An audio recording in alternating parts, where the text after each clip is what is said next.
Okay, we are set. And now the contemplative meditation with Pamela. It's all yours, Pamela.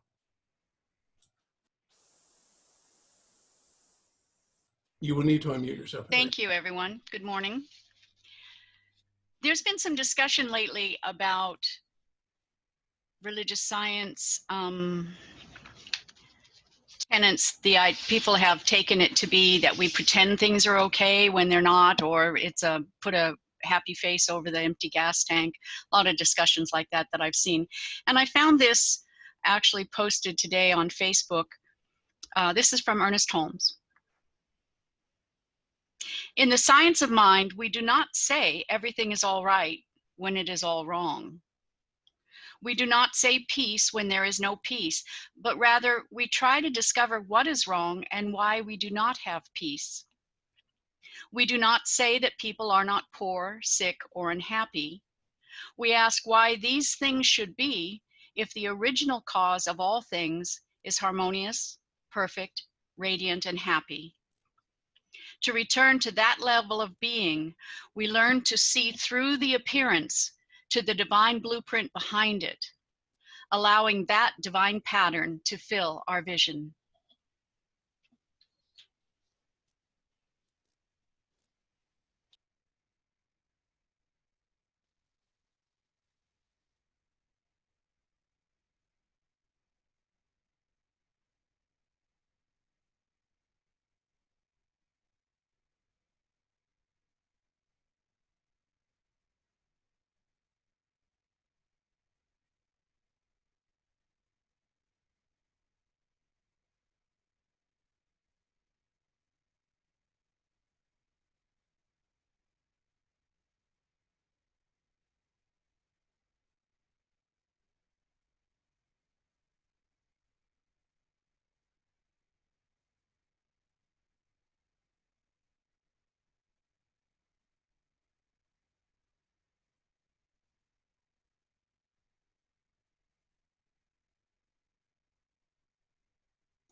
I am so blessed. I am so blessed.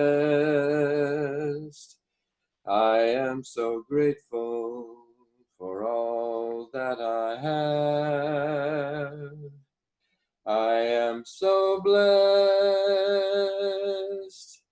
I am so blessed. I am so grateful. I am so blessed.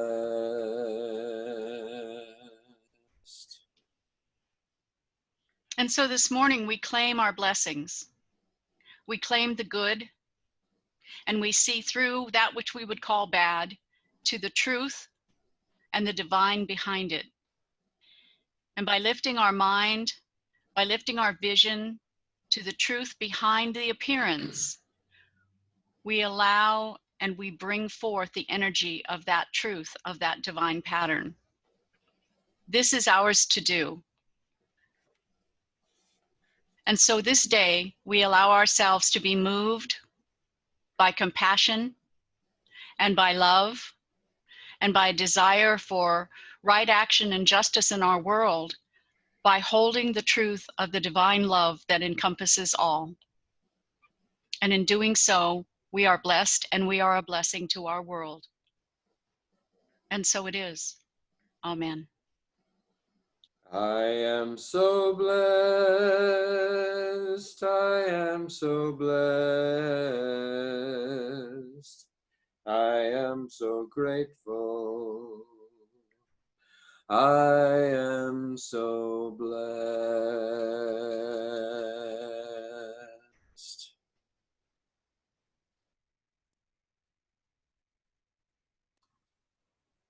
Thank you very much, Jackson and Pamela. That was good. Good way to start out our morning. So today my talk is mindful speech. We're still being mavericks here. And the first thing that comes to mind when I was thinking of mindful speech is, oh my gosh, it just left. It was something my dad used to say all the time. Oh, I was constantly told as a kid to think before I spoke.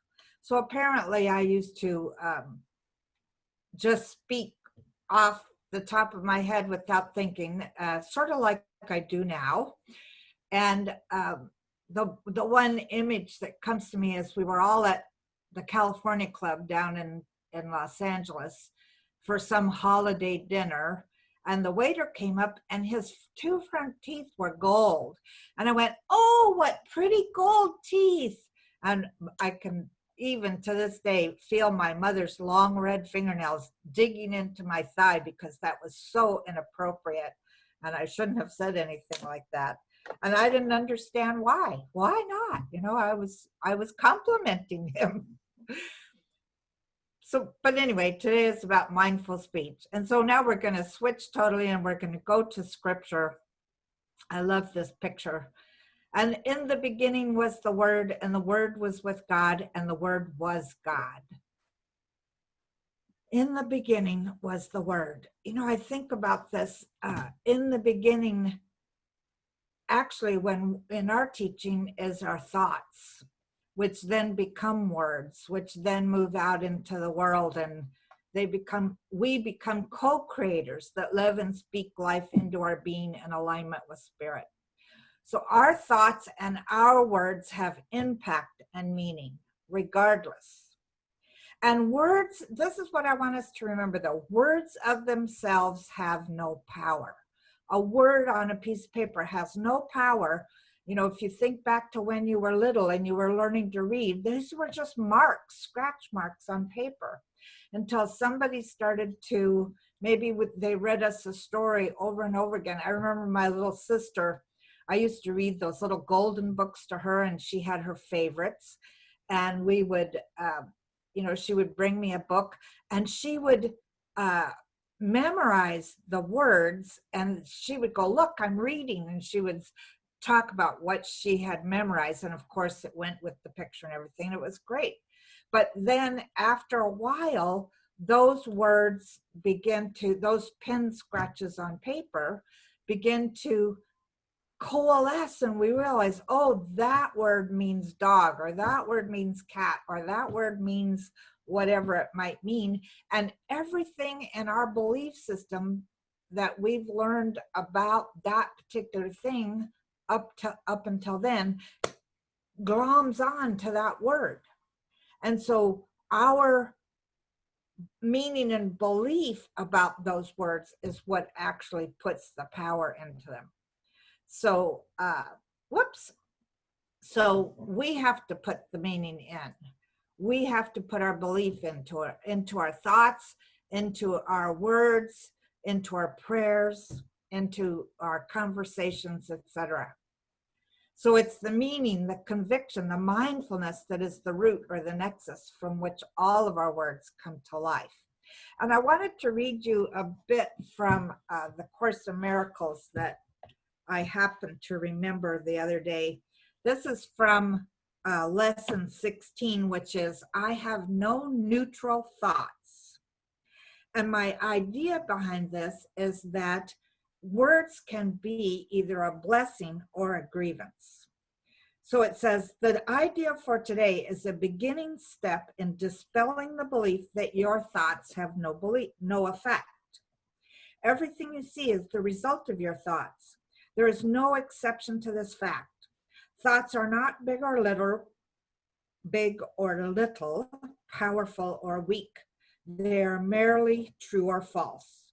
Those that are true create their own likeness. Those that are false make theirs. There is no more self-contradictory concept than that of idle thoughts. What gives rise to the perception of a whole world can hardly be called idle. Every thought you have contributes to truth or to illusion. Either it extends the truth or it multiplies illusions. You can indeed multiply nothing, but you will not extend it by doing so. So our thoughts, which then become words, end up either being a blessing or not, to ourselves or to others. I found out about this woman named Audre Lorde. the other day when I was looking at these ideas about words. She was born in 1930 something, and in the 40s and 50s was well known as an amazing poet. And I got to read some of her poems and other things online. I just love the internet. It's so much better than when we were kids and had to go search things up in the World Britannica Encyclopedia, for those of you that had all the books on your bookshelf. But she says, when we speak, we are afraid our words will not be heard or welcomed. But when we are silent, we are still afraid. So it's better to speak. I know that there's many times in my life when I have not spoken because I didn't want to hurt somebody's feelings. And yet, that thing that I needed to speak about would be like hammering in my head. Whatever I was supposed to say would just be repeating itself until either I walked away or I spoke it. But there's that fear there. So it's important for us to be kind and compassionate, and it's also important for us to let go of being afraid of our words. In our textbook, I didn't write any quotes out, or not on this slide anyway. He said, we learn that we have the power to cause great harm with our speech or through not speaking up. We are sometimes afraid of our voice or the voices of others. And Audre Lorde writes, I have come to believe over and over again that which is most important to me must be spoken, made verbal and shared, even at the risk of having it bruised or misunderstood. So that mindful speech to me allows us to speak our truth bravely and boldly into the world. And it also invites us to mindfully listen to the truth of others.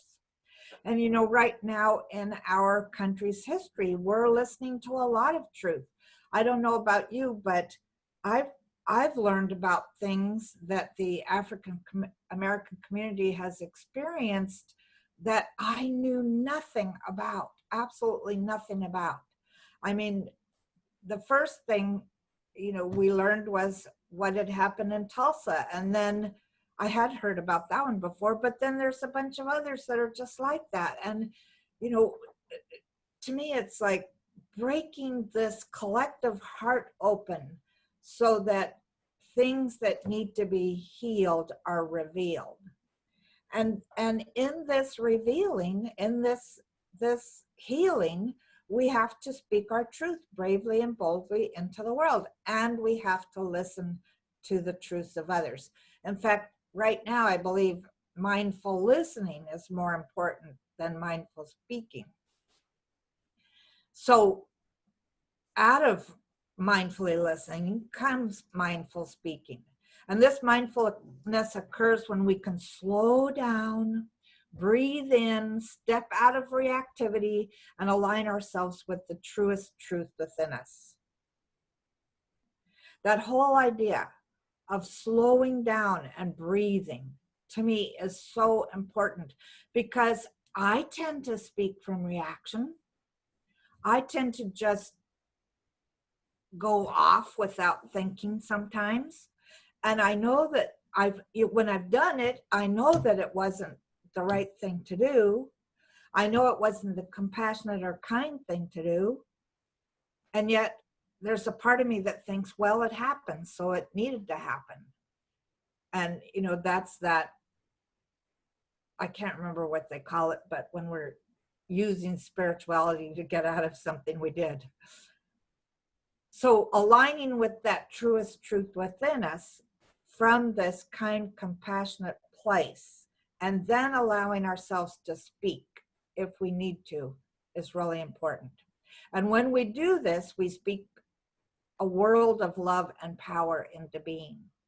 If our word is truly creative, we have to pay particular attention to what it is that we want to be creating. You know, I'm working on with a team on the theme for 2021 for the Centers for Spiritual Living. And as we're looking through the months that last year's team set up, all of us are sort of shaking our heads going, wow, you know, how did we know that what we're going to set up would be really needed during this particular time? And so I was saying to the team the other day, let's really pay attention to what we're setting up for 2021, because we want to step further into that place of compassion and truth. So mindfulness in general and mindful speech gives us greater access to building a world that works for all. And that's what we're about. I think that when we get into this teaching, you know, at first we think about and speak about what it is that we want, like, you know, parking spaces or a new job or a mate or, you know, all the things that make our lives better. And after a while, we have to know that, yes, we're going to do that anyway, but having this power, what else can we do? Where can we make the collective consciousness better and life better for everyone? I mean, our vision is creating a world that works for everyone. And we're seeing evidence a lot right now of how people think only about themselves or how they think for the collective. And I think as religious scientists studying the science mind, our responsibility is to really pay attention, to have mindful speech, mindful listening, etc. Because we are building a world. And what world do we want to build?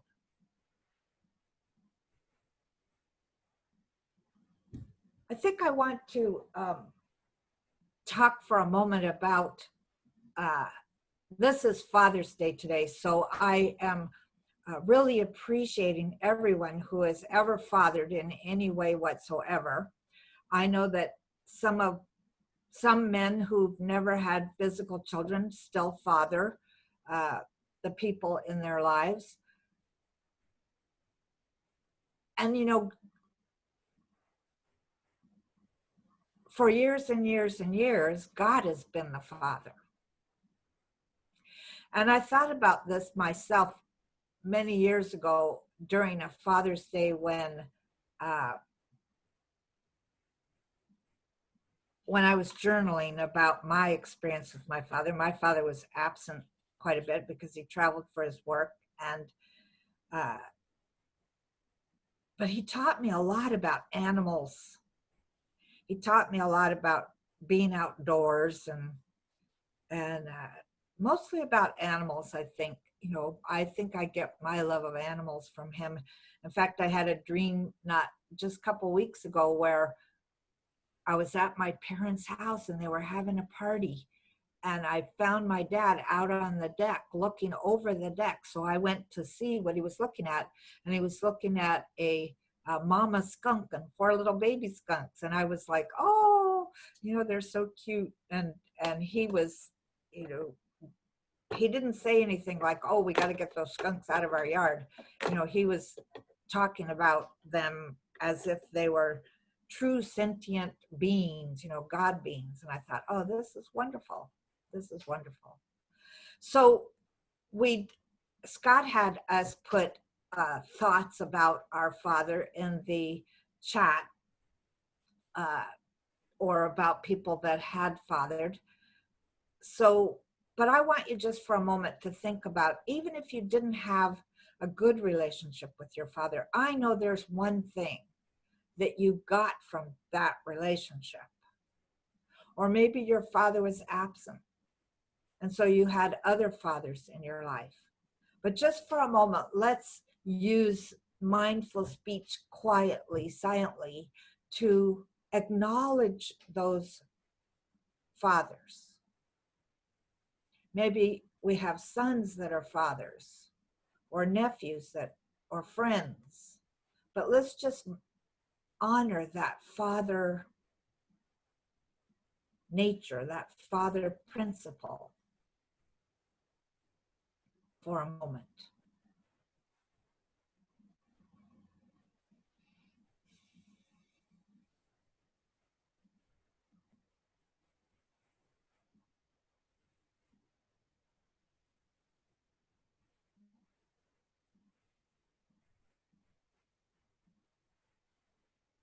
And the one thing that I do know that is, if there is still a part of us that considers God as the Father, then that Father is saying to us, you are my beloved in whom I am well pleased.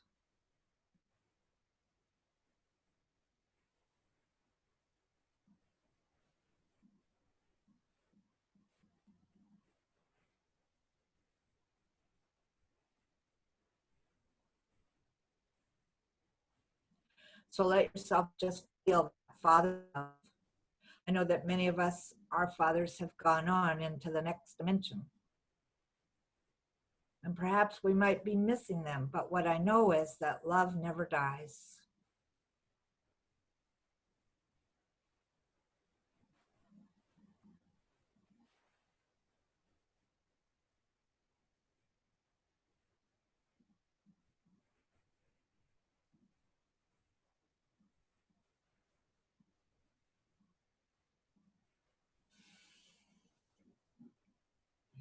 So I know that we give a blessing to fathers everywhere, especially the fathers in our community.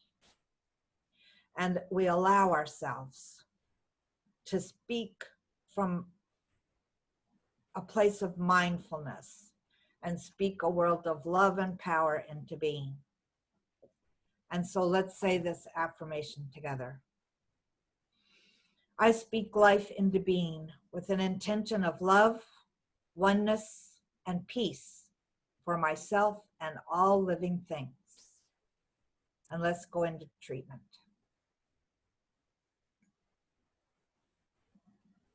I recognize there is only one life. That life is God's life. That life is the life that we are living right now.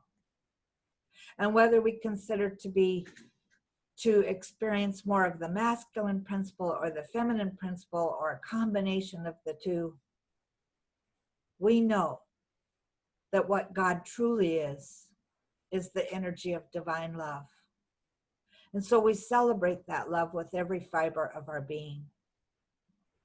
And we allow ourselves to send that love to our fathers, our earthly fathers, for without them we wouldn't be here. We send that love to all the fathers everywhere.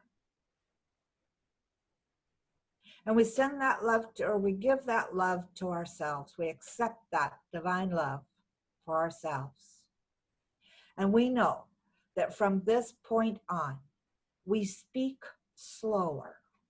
We allow our brains and our hearts to engage before speaking. We know that the power of our thought through our words is more than we could possibly ever imagine. And with it, we are creating our world. So I declare that we live in a world of peace, a world of compassion, a world where people are kind to each other, a world where all people are equal, where all are acknowledged, seen, heard, listened to, where all people are known as the beloved of God.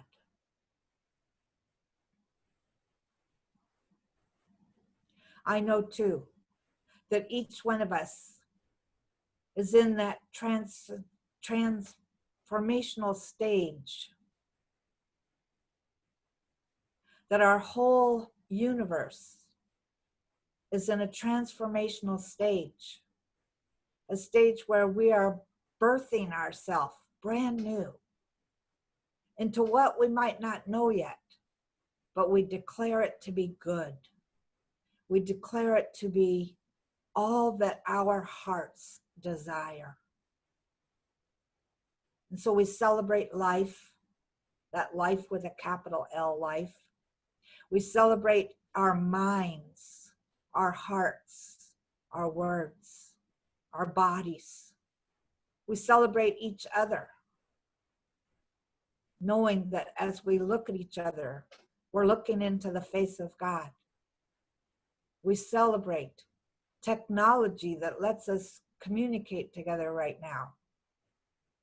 We celebrate all of life, every single aspect.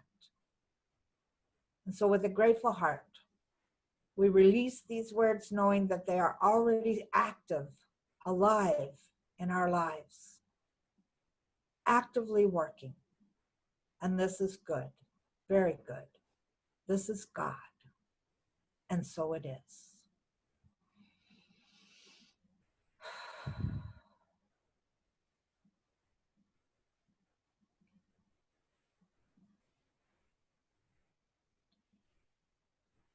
So right now,